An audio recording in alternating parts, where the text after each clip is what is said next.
Damos gracias a Hashem, el Dios de nuestro pueblo Israel, por esta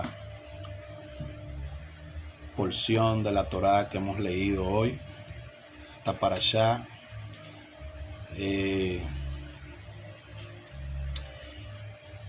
queremos que esta parashá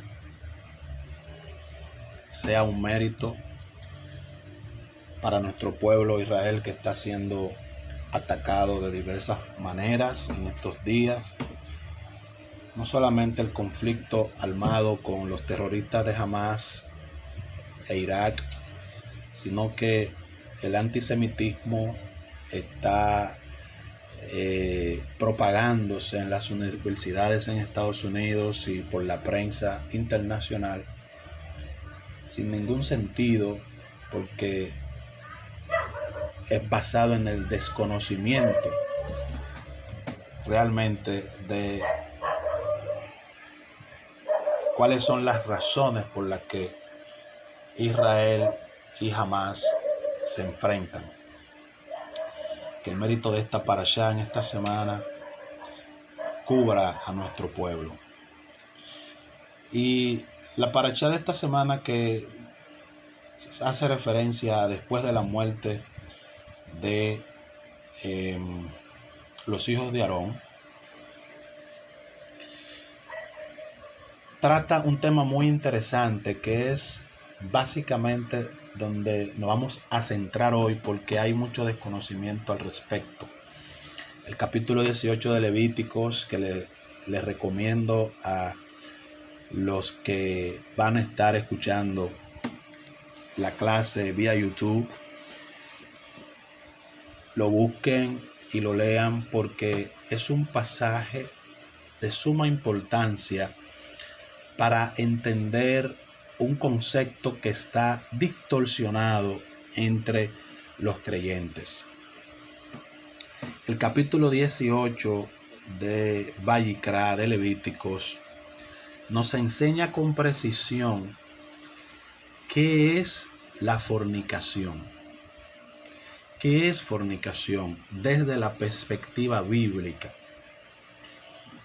Hay una gran laguna al respecto, principalmente en el cristianismo, de qué es la fornicación. Y para la gente, principalmente para los cristianos, la fornicación es la relación sexual entre dos personas que no están casadas. Eso es lo que el cristiano ha recibido como enseñanza de lo que es fornicación. Pero si arrastramos, le caemos detrás a la palabra fornicación, desde su etimología y su origen, y luego buscamos en la Torá, en las escrituras, cuál es la idea, cuál es la conciencia que tiene la Torá sobre la fornicación, nos vamos a dar cuenta de algo muy interesante. Lo primero es que la palabra fornicación es una palabra que viene de la lengua del latín, o sea que es una palabra, es un concepto que nace siglos después de la escritura. El latín es una lengua que nace posterior al griego, y el griego es una lengua que nace muy posterior al hebreo. Y en las lenguas, lo que se ha denominado como lenguas bíblicas, las lenguas bíblicas tradicionalmente han sido las lenguas o los idiomas en las que la Biblia fue traducido posteriormente, pero la lengua original es el idioma hebreo. El latín es una de las lenguas que surge en la era del romanticismo por los romanos, que produjeron varios idiomas, lo que se conocieron como las lenguas románticas, que viene muy posterior al griego y muy posterior al idioma hebreo en el que se escribió la Biblia. La palabra fornicación en el latín, y la idea que tiene el latín de lo que es fornicación, es literalmente, cito tener relaciones sexuales con una prostituta. Fornicación, del latín. Pueden buscarlo, cito la cita, la fuente Wikipedia.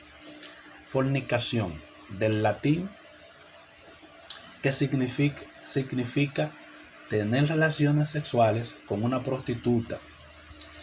Término que deriva de fornix.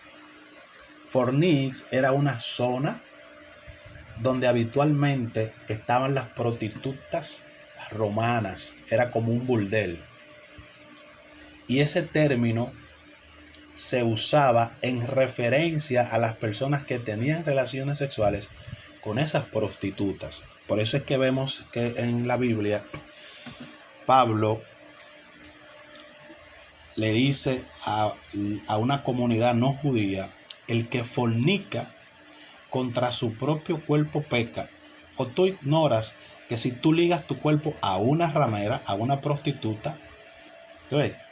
Hace alusión a eso porque Pablo conocía ese mundo gentil de la antigüedad. Entonces, para el mundo antiguo,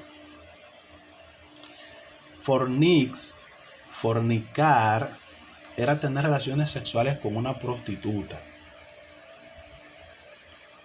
E incluso otra definición del término fornix o fornicación, era tener relaciones sexuales por paga.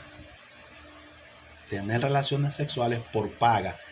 Que esa segunda razón es la que hace que la fornicación como término se utilice también cuando una persona adora a un ídolo que no es el Dios de Israel. ¿Por qué se le acuña el término fornicación? ¿Has fornicado con otros ídolos o con otros dioses?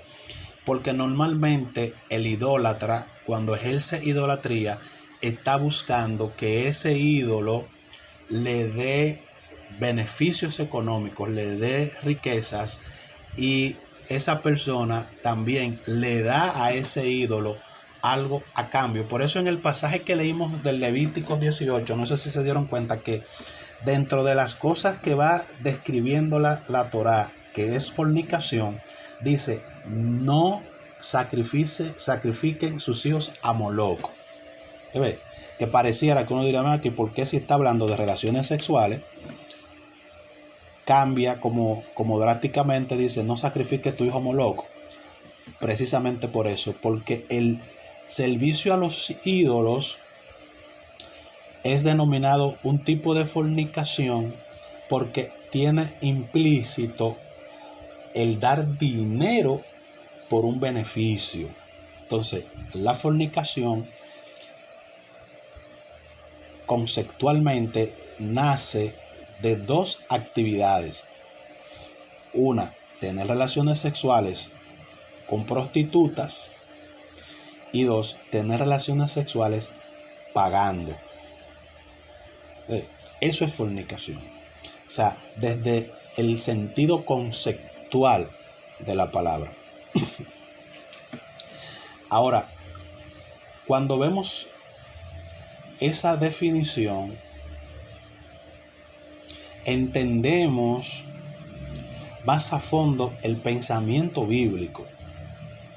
Cada vez que el apóstol Pablo en las cartas a los gentiles como Gálatas, Efesios, Romanos y Corintios, que es donde más aparece ese concepto, cada vez que él le habla a ellos de ciertas actividades pecaminosas, menciona la fornicación porque era una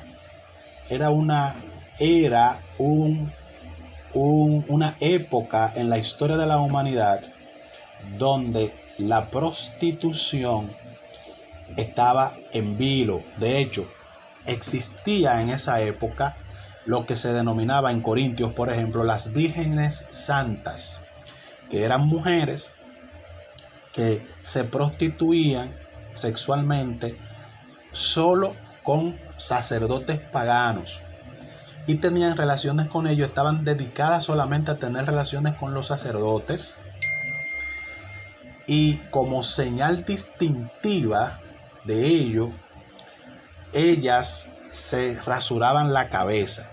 Por eso Pablo le dice a las mujeres de Corinto que vienen convirtiéndose al Dios de Israel, que se deje crecer el cabello, para que no sean vistas como las otras mujeres que al cortarse el pelo se identificaban como prostitutas sagradas, lo que le llamaban vírgenes santas. Entonces, desde la perspectiva de la Torá, fornicación es todo acto sexual ilícito, todo acto sexual ilícito que comete la persona, ilícito desde la perspectiva de la Torá, como vimos en Levíticos 18, que dice: la desnudez de tu madre no lo hagas, porque es la desnudez de tu madre. Esa frase, la desnudez de tu madre, la desnudez de tu padre, la desnudez de tu hermana, etcétera, es para referirse a la relación sexual. Esa relación sexual indebida, como la penetración anal entre un hombre y otro hombre, la relación sexual de un hombre o una mujer con un animal, la relación sexual de un hombre con una mujer que tiene la menstruación, la relación sexual de un hijo con su madre, de una hija con su padre, de un sobrino con su tía, de una sobrina con su tío, de un esposo con la hija de la esposa. Todo eso que leímos ahorita es fornicación. Eso es fornicación. La fornicación no es una relación sexual entre dos personas que no están casadas. La relación sexual o lo que la Torá llama fornicación es una relación sexual ilegítima donde las personas tienen o un vínculo sanguíneo o cosanguíneo, o donde la persona tiene relación sexual desnaturalizando el género. Por eso la masturbación, la homosexualidad y el bestialismo entran dentro del rango de lo que es la fornicación. ¿Ves? Dentro del rango de lo que es la fornicación. Entonces, el incesto es el primer grado de fornicación. La masturbación, la homosexualidad, el bestialismo, las relaciones consanguíneas de un sobrino con una tía, de una tía con un sobrino, de la esposa del papá con el hijo, con el hijastro, de el marido de una mujer con la hija de esa mujer, el esposo de una señora con la hermana de esa señora si la señora esposa está viva. Eso es fornicación. Entonces, es importante entender eso para no mezclar las cosas.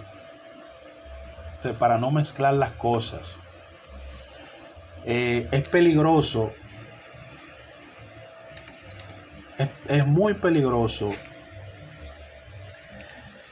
denominar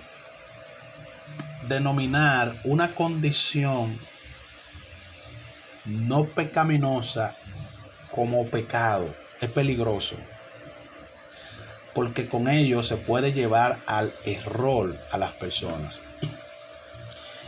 Y es muy importante que sepamos diferenciar y sepamos realizar correctamente la sexualidad, porque es uno de los distintivos que hace de los gentiles verdaderos creyentes.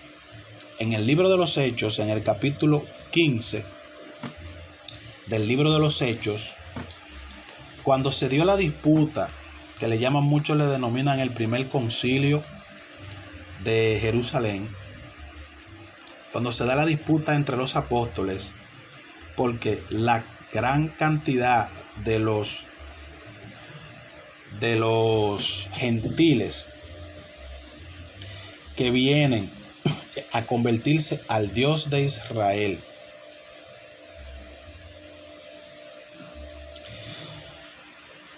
tienen una lucha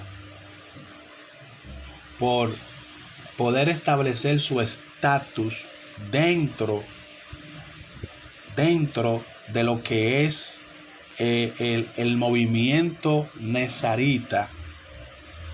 Los apóstoles entienden algo que hoy nosotros y los creyentes tienen que entender.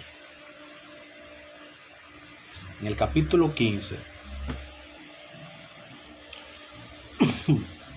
verso 19 del libro de los Hechos, para no leer todo el libro, les recomiendo que lo lean, de todo el capítulo, dice: hay un conflicto entre los apóstoles para determinar cuál es la posición de los gentiles que se convierten al Dios de Israel, no a la iglesia ni al concilio, asamblea de Dios, etc., no, al Dios de Israel.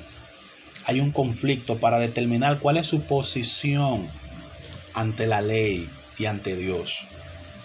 Y Jacobo, que es el hermano mayor de Yeshua y que se quedó enfrente de el movimiento nezarita del primer siglo, él dice, después de haber escuchado todas las partes, sus criterios, él dice: por lo cual yo juzgo, o sea, Santiago, Jacobo, que no se inquiete a los gentiles que se convierten al Dios de Israel, sino que se le escriba que se aparten de las contaminaciones de los ídolos, de fornicación, de ahogado y de sangre.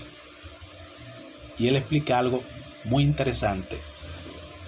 Porque Moisés desde tiempos antiguos tiene en cada ciudad quien lo predique en la sinagoga, donde es leído cada día de reposo. Esto es interesantísimo y lo vamos a explicar.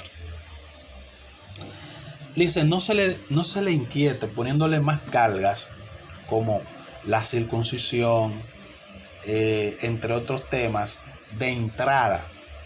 No es que le digan no tienen que guardar la ley, sino que no le pongan condiciones muy drásticas, porque ellos no tienen esa cultura. Pero si ellos hacen estas cosas que la Torá establece, es evidencia de que verdaderamente se convirtieron, porque esas cosas que la Torá prescribe, ellos son los que la hacen, que son las siguientes: contaminación de los ídolos, que es un tipo de fornicación, como hablaba ahorita en la explicación. Cuando la gente adora ídolos, está fornicando, porque tiene implícito dinero. Y lo que muestra es que la persona ama el dinero y está siendo infiel al Dios que verdaderamente te da la fuerza para hacer riquezas. Entonces, lo primero que tiene que dejar un creyente que viene del mundo gentil es la contaminación de los ídolos. Es la idolatría. 2, que se abstengan de fornicación. ¿Por qué de fornicación? Cuando leemos el capítulo 18, dice el texto: no hagan como acostumbran a hacer los cananeos y los egipcios y las naciones de alrededor. Esas naciones son todas gentiles de la época de Moisés. Tenemos que saber que hay naciones gentiles de la época de Moisés naciones gentiles de la época de los apóstoles y naciones gentiles de nuestra época, que en aquellas épocas pasadas, esas naciones gentiles se reconocían por su naturaleza étnica y por su paganismo. Hoy en día, esas naciones gentiles se pueden identificar por su relación con el catolicismo, con el cristianismo. Son identificables por ello. Entonces, tenemos naciones gentiles en el mundo de Moisés, en el mundo de los apóstoles y en el mundo nuestro. Por lo tanto, la fornicación en el mundo de los gentiles era conocida en esa época. Era muy conocida en esa época y era muy practicada en esa época. Tenemos el ejemplo en Canaán de que como deporte los hombres se masturbaban, vertían en tierra para no embarazar a las mujeres, porque había llegado a una resolución el pueblo. Las mujeres no querían perder su figura y le prohibían al hombre eyacular dentro de ellas. Entonces, como un deporte, el hombre comenzó a vertir el semen en tierra, y esa es la razón por la que Dios elimina a 2 hijos de Judá que vertían en tierra para no embarazar a su esposa, y entonces el tribunal celestial los cortó, le quitó la vida. Entonces, cada vez que vemos la Torá nos dice, Dios le dice a Israel, no copien la conducta de esos pueblos por esa razón. Entonces, la fornicación era una práctica de esas naciones gentiles de la antigüedad, y por eso Jacobo le dice a los apóstoles, si ellos dejan la contaminación de los ídolos, la fornicación, dejan de comer animales ahogados y comer sangre de animal, entonces esa es una señal de que ellos se convirtieron. Eso es lo que está diciendo Santiago. Es una señal de que ellos se convirtieron. Y entonces sigue diciendo el texto que a Moisés tiene quien lo predique en la sinagoga. Lo que le está diciendo es, a partir de que ellos dejan eso y comiencen a venir los Shabbat, los sábados, a la sinagoga y escuchen las parashá, los sermones de la Torá, los mandamientos todas las semanas, las otras cosas ellos van a aprender que son malas y las van a ir dejando. Ese es el mensaje. Eso es lo que los apóstoles están estableciendo. No es que los apóstoles están diciendo, no, Jesucristo murió por nosotros, ya comamos y bebamos. No es eso lo que ellos están diciendo. Es que tú vas a ir a aprender todos los Shabbat, qué cosas son correctas, son permitidas y cuáles no son permitidas. Ese es el mensaje de la Torá. Entonces, la fornicación está prohibida en la Torá, pero la fornicación no es lo que el cristianismo ha dicho que es. La fornicación hay que juzgarla en su contexto. 2 personas que deciden estar juntas, en el momento que deciden estar juntas, tienen relaciones sexuales y se mudan o se van a mudar o se van a casar, lo que en algunos países llaman novios, eso no es fornicación. De hecho, cuando inmediatamente un hombre tiene relaciones sexuales con una mujer, esa mujer le pertenece. El matrimonio, nosotros tenemos que saber que el matrimonio legalmente se instituyó mucho tiempo después de la Biblia. El matrimonio es una institución de los otros días. No es una institución que nace con la fe, que nace con la Biblia, que nace con la espiritualidad, que nace con el Estado de Israel, ni nada por el estilo. El matrimonio legal es una institución posterior a la Torá. Eso no significa que una persona no tenga que casarse legalmente. Usted se puede casar legalmente.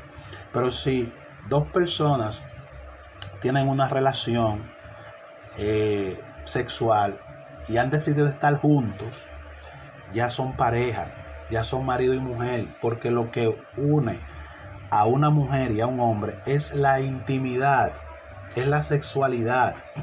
Ahora, esa sexualidad tiene que ser pura y sin amancillamiento.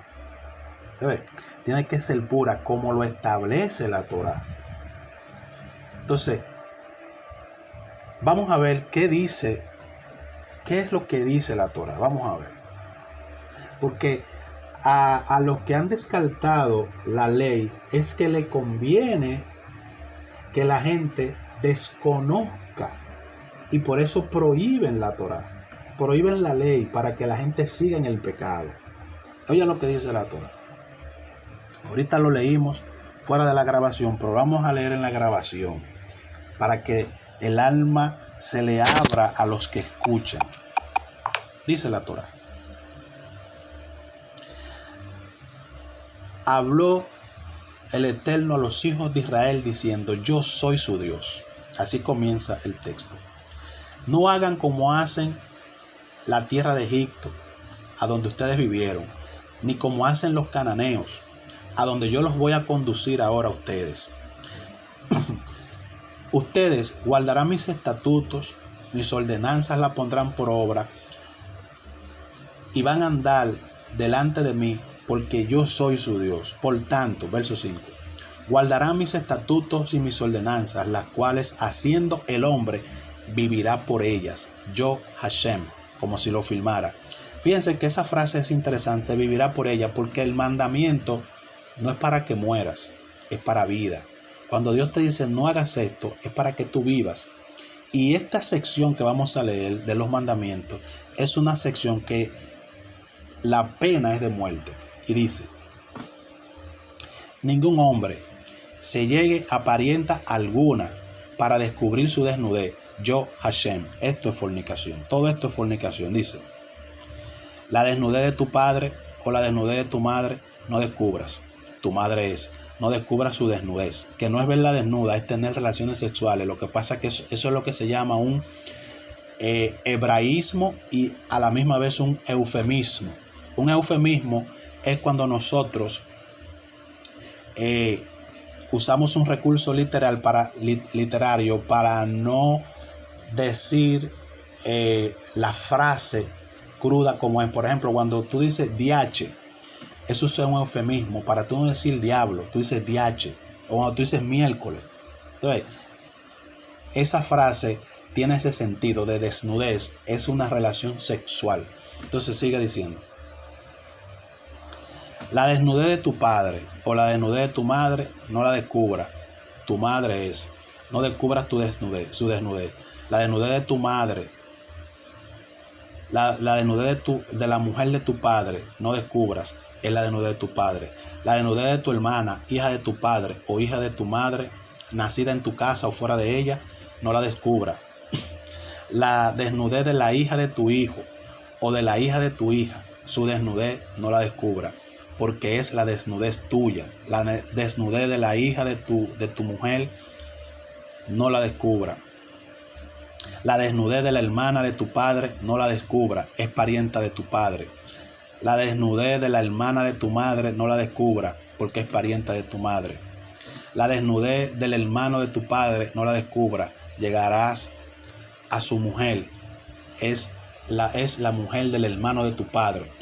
La desnudez de tu nuera no la descubra, mujer es de tu hijo, no descubra su desnudez. La desnudez de la mujer de tu hermano no la descubra, es la desnudez de tu hermano. No tomarás injustamente, no tomarás mujer juntamente con su hermana para hacerla rival, descubriendo su desnudez delante de ella mientras ella esté viva. Y no llegarás a la mujer para descubrir su desnudez mientras ella esté con el proceso de menstruación. Además, no tendrás acto carnal con la mujer de tu prójimo, contaminándote con ella. Y no des hijo tuyo para ofrecerlo por fuego a Moloch. Usted ve, como le dije ahorita, que cambia de la relación sexual al sacrificio a los ídolos, porque el sacrificio a los ídolos es visto como fornicación, porque la fornicación tiene dos vertientes: relaciones sexuales con una prostituta, relación sexual prohibida como la que vimos, y relación sexual que involucra dinero, que incluso legalmente es penada. La sociedad civil mete preso a una persona que por tráfico de influencia, por trata de personas, reciba dinero a cambio de entregar a una persona a tener relaciones sexuales. Entonces, la misma sociedad sabe que eso está mal. Entonces, eso es fornicación. Todo lo que estamos leyendo aquí es fornicación. Fíjese que hasta ahora no hemos visto en ningún momento en la Torá que diga un hombre y una mujer que no tienen ningún tipo de problema tenga relaciones sexuales, eso es fornicación. No lo dice en ningún momento. Tiene 30 versículos. Lo pueden leer, lo pueden estudiar y se van a dar cuenta qué es lo que es fornicación. Entonces dice, verso 23. Ni con ningún animal tendrás ayuntamiento, amancillándote con él. Ni mujer alguna se pondrá delante de animal para ahuyentarse con él. Es perversión. En ninguna de estas cosas se van a mancillar, pues en todas estas cosas se ha corrompido las naciones que yo he hecho de delante de ustedes, y la tierra fue contaminada, y yo visité su maldad sobre ella, y la tierra los vomitó a sus moradores. Guarden pues ustedes mis estatutos, mis ordenanzas, y no hagan ninguna de estas abominaciones, ni el natural, ni el extranjero que mora entre vosotros. Esa frase es importante también. Entonces, lo estamos viendo. Entonces, hay gente que le busca la quinta pata al gato y dice, pero es verdad, pero eso es para los judíos, que esa es la ley. Ya vimos que los apóstoles en el libro de Hechos lo autorizaron también. Pero el versículo que leímos al final es interesante porque dice: esta ley es para el natural, o sea, para el judío, y para el extranjero. Esa frase, ¿dónde volvemos a encontrar esa frase?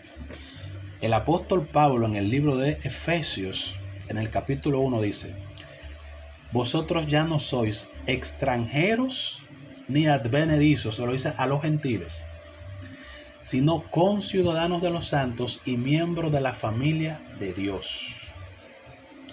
La fe, lo que la gente ha llamado religión y le ha llamado de todas las formas que ha querido, es la familia de Dios. Y una familia que tiene valores determinados y principios determinados, cuando un miembro de esa familia no camina conforme a esos principios, la misma familia le da la espalda y dice: ese no es como nosotros, ese no salió como nosotros. ¿A quién fue que salió esa persona? No están de acuerdo con esa persona.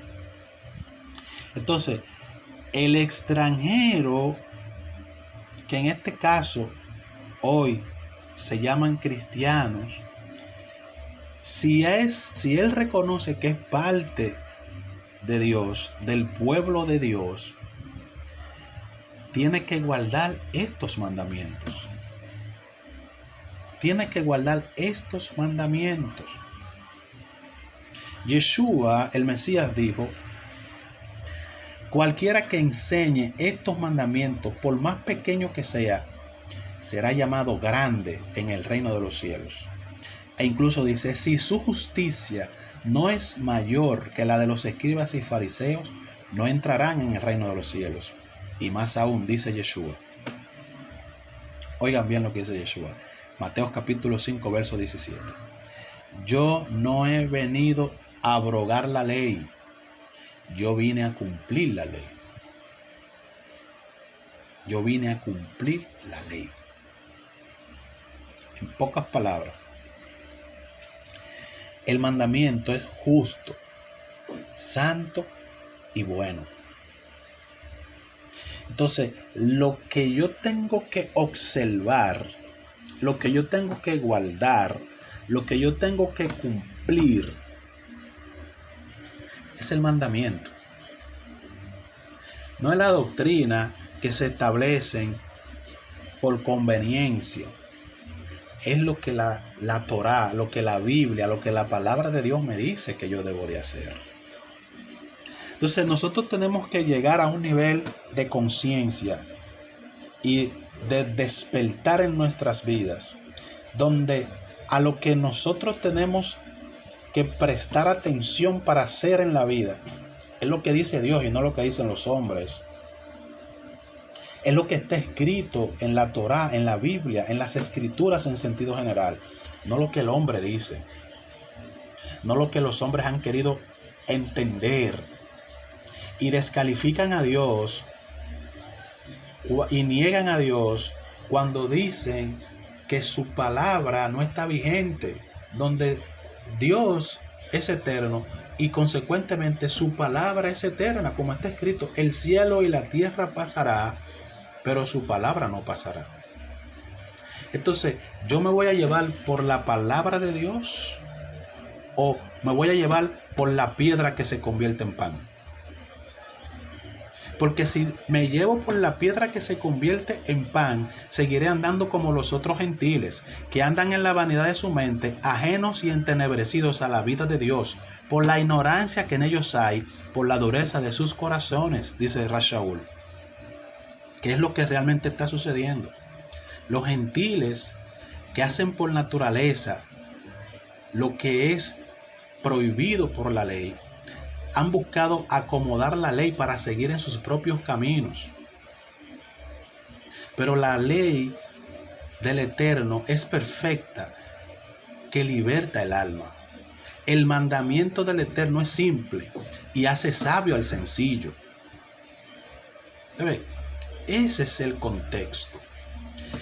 Entonces, como una manera distintiva que representa que un gentil se ha convertido al Dios de Israel, es que deje la idolatría, que deje la fornicación, que deje lo ahogado a los ídolos y que deje los animales ahogados y que deje de comer sangre.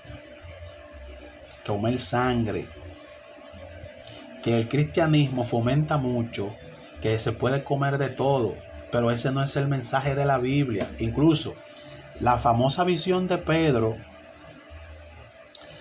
en el capítulo del libro de los Hechos, cuando tú sigues leyendo la visión que él tiene, el Eterno le dice: ningún hombre que yo he limpiado llame tú común o inmundo.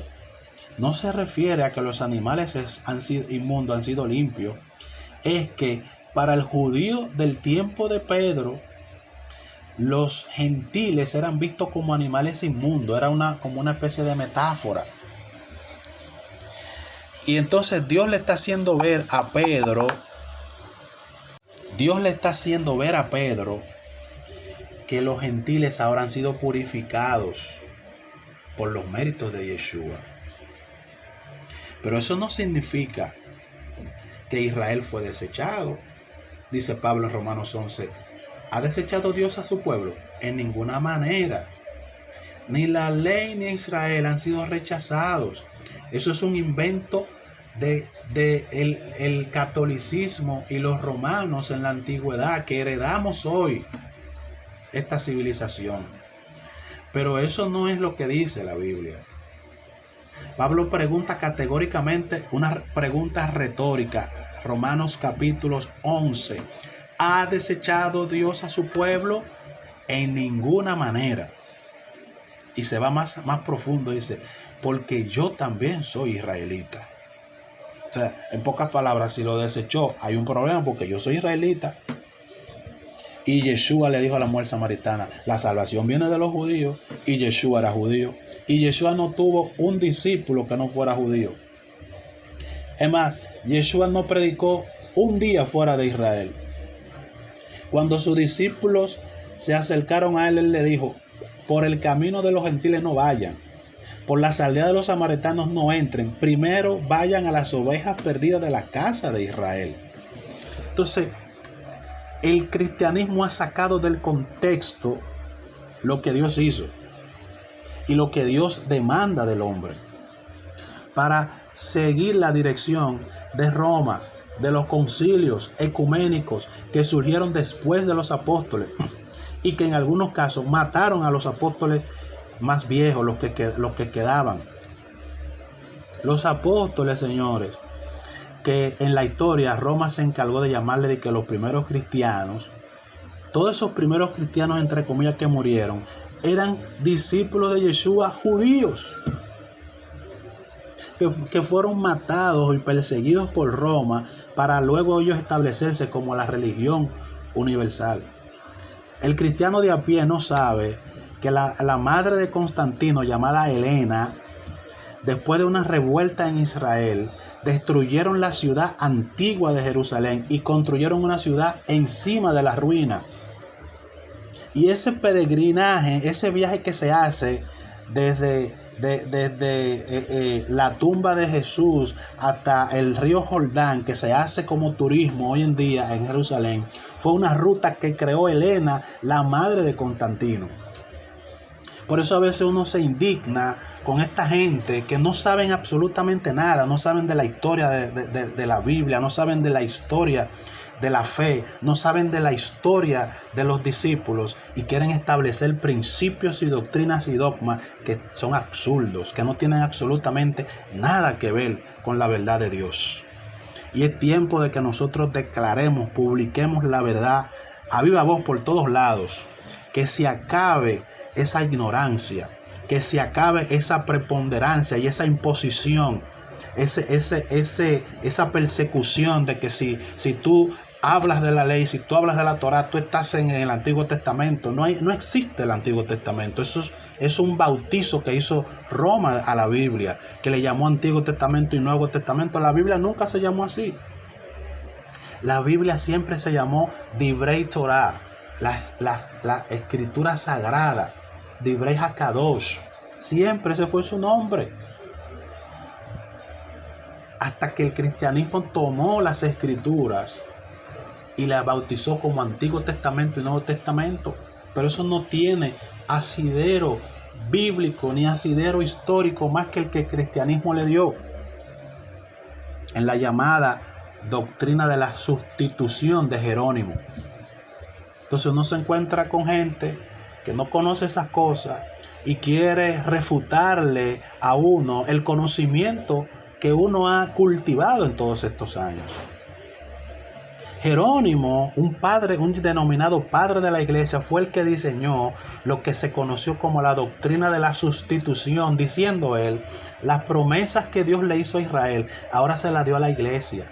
Y todos los textos de promesas para Israel se lo endorsaron a la iglesia. ¿Sabes?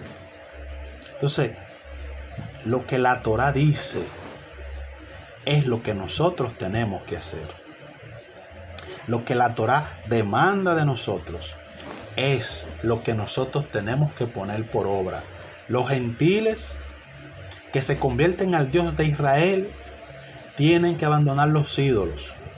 Tienen que dejar la fornicación, que ya leímos que es fornicación. Es que no se junte con la esposa de tu padre. Es que no se junte con la hermana de tu madre. Es que no te juntes con la hija de tu esposa. Es que no te juntes con un animal. Es que no te hagas no te tengas relaciones sexuales con la mujer teniendo menstruación. Es que no tengas relaciones sexuales con animales de ninguna forma. En los tiempos de Noé, que dice Yeshua que el final de los tiempos sería como en los tiempos de Noé. En los tiempos de Noé pasaba algo muy interesante,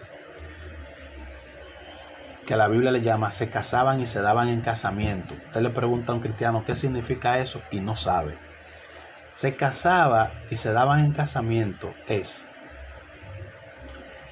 que en la generación de Noé la gente agarraba un animal, vamos a decir un chivo, le ponía hacían una, hoy le llaman jupá, como una especie de altar, para hacer un acto público de compromiso de ese chivo con un hombre o de ese chivo con una mujer. Entonces, el pueblo que estaba ahí invitado certificaba que ese chivo era la pareja de ese hombre. ¿Para qué hacían eso? Para que esa conducta no se viera mal. Es lo mismo que está pasando hoy en día. Cuando hoy en día algunos países dicen, ese hombre puede tener la preferencia sexual que él quiera, y si nosotros no estamos de acuerdo, somos homofóbicos, es legitimizando ese acto. Lo están haciendo legítimo, el acto que es prohibido. Entonces, hoy más que nunca nosotros estamos viviendo lo que la Biblia dice: a lo malo llaman bueno y a lo bueno llaman malo. Lo bueno, que es la Torá, le llaman malo. Está en el legalismo, eso es legalismo, eso era antes. Pero estamos aplaudiendo los homosexuales casándose, los homosexuales besándose, la protección del animal por encima del ser humano. Eso lo estamos ratificando. Que eso viene desde antes, son conductas que vienen de Canaán y se están levantando de nuevo. ¿Y por qué se está haciendo posible? Porque el cristianismo quitó la ley, que es la que nos educa a nosotros. Y hay que volver obligatoriamente a la ley, hay que volver a la Torá, porque lo único que garantiza la gracia de Dios para el hombre es la ley. Porque la ley es el espejo divino, es lo que te demuestra a ti, lo que te muestra, lo que te enseña cómo tú puedes agradar a Dios. Es por su palabra. Dijo Yeshua: santifícalos en tu verdad, tu palabra es la verdad. Entonces la palabra de Dios no es por mitad. Tiene la lengua partida, una mitad sí, una mitad no. No, es todo. Es todo. Dice Yeshua: si tú me amas, guarda mis mandamientos, porque mis mandamientos no son gravosos. ¿Y qué dice Primera de Juan, capítulo 4, verso 3? Dice: el pecado es no cumplir la ley. Es la transgresión de la Torá. Dice Juan, el Evangelio según la carta de Juan, Primera de Juan, dice: pecado es transgresión de la ley. ¿Y qué es transgresión de la ley? No cumplirla. Entonces, lo que se denomina pecado es no cumplir la ley divina. Y todo el que no guarda la ley está en pecado. Todo el que no guarda la ley divina está en pecado. Vamos a buscarlo para leerlo.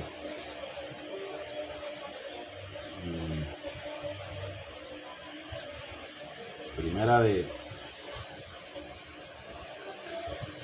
de Juan, carta de Juan, Primera de Juan, capítulo 3. Oiga cómo dice.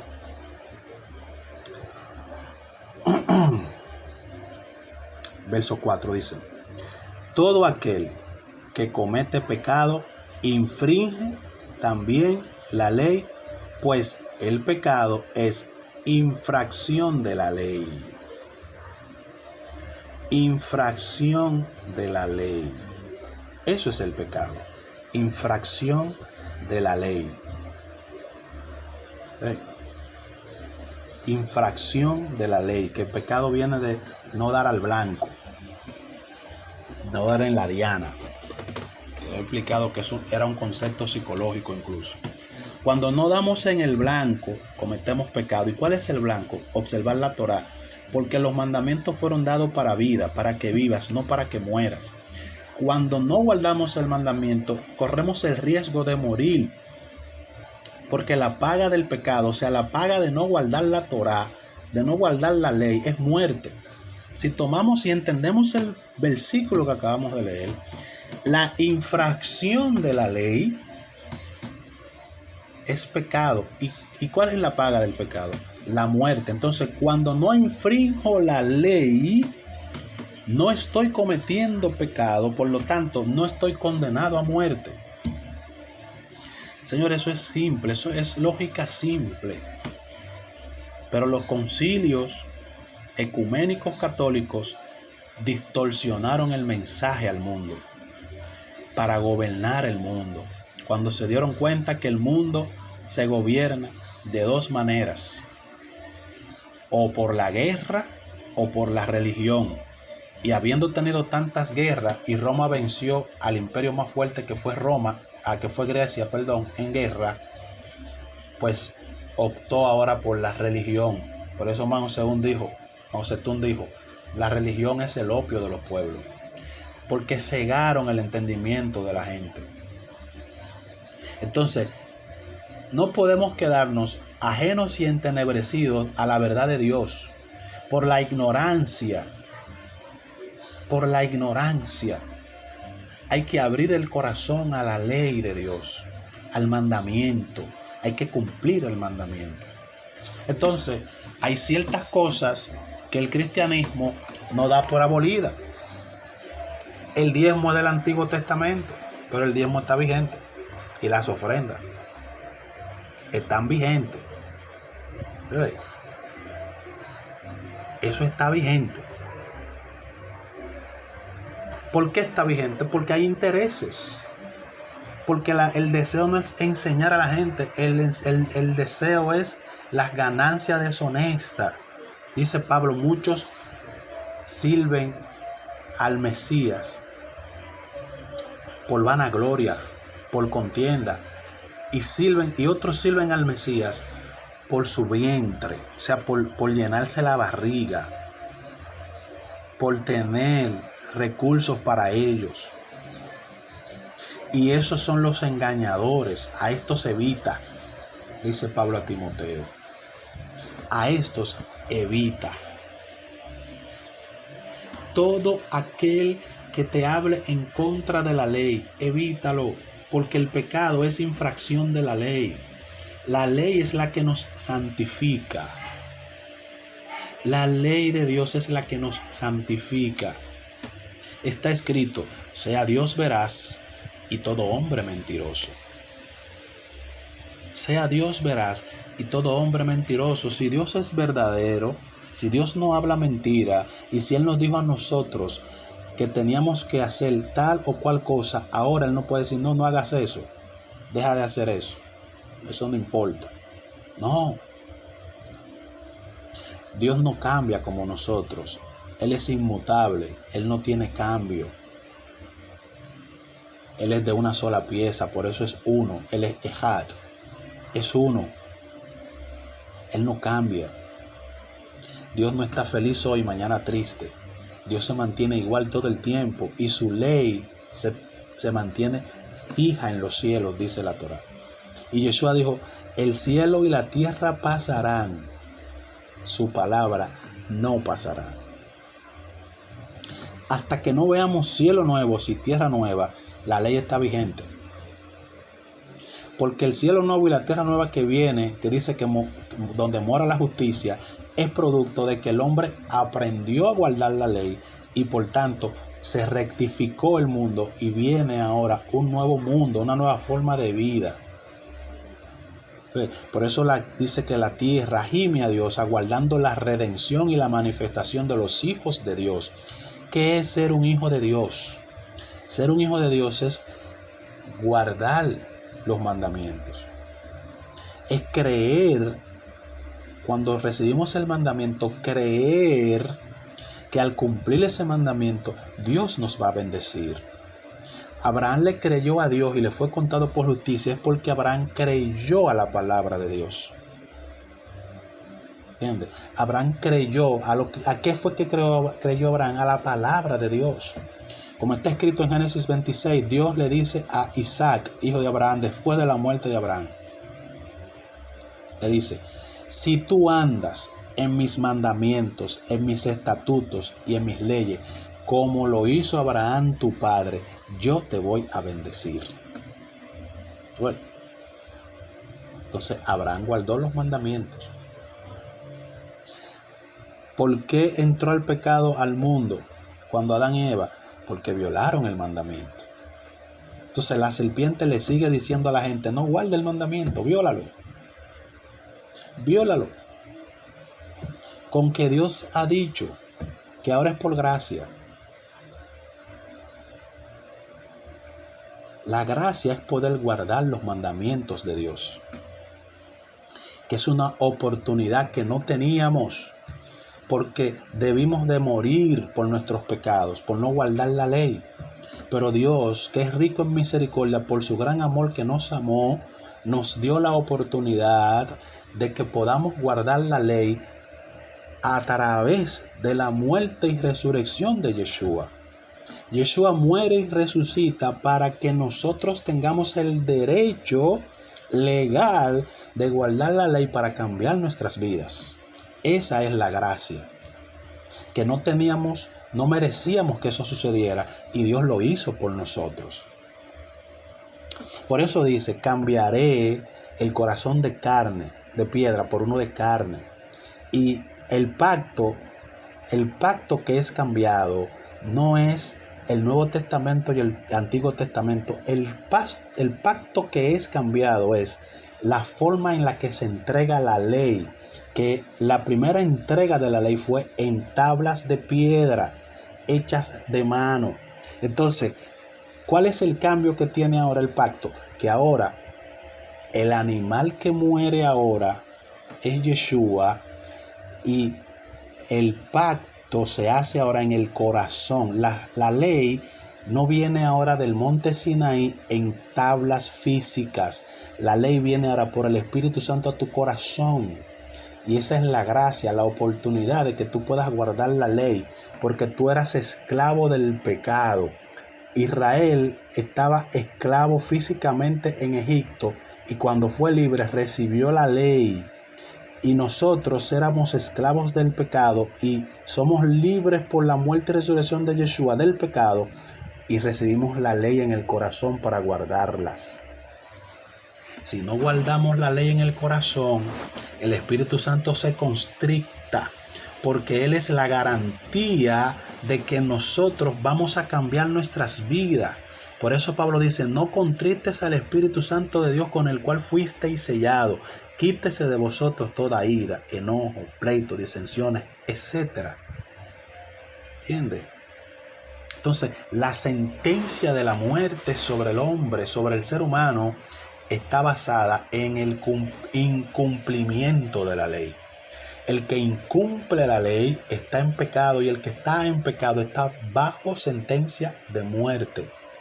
Pero nosotros no estamos bajo la ley, o sea, no estamos bajo la sentencia de la muerte, porque hemos decidido cumplir la ley. Estamos ahora bajo la gracia, o sea, bajo el resultado de haber entendido que Dios resucitó a su Hijo para que nosotros guardemos los mandamientos de Dios. Eso es lo que hay que aprender. Lo otro es comentario. Vete y apréndelo. Shabbat Shalom.